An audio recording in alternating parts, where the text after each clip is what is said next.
கர்த்தருடைய நாமத்திற்கு மகிமை உண்டாவதாக. உங்களுக்கான தேவ வார்த்தை: தீமைக்கு தீமையையும் உதாசனத்துக்கு உதாசனத்தையும் சரிக்கட்டாமல் அதற்கு பதிலாக நீங்கள் ஆசீர்வாதங்களை சுதந்தரித்துக் கொள்ளும்படி அழைக்கப்பட்டிருக்கிறவர்கள் என்று அறிந்து ஆசீர்வதியுங்கள். ஜெபம்.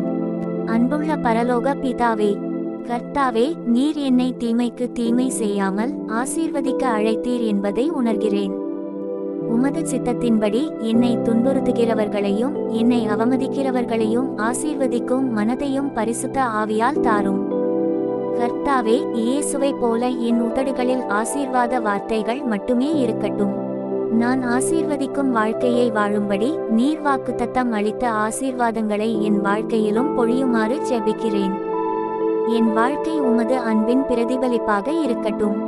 இயேசுவின் நாமத்தில் ஜெபிக்கிறோம் எங்கள் நல்ல பிதாவே. ஆமென்.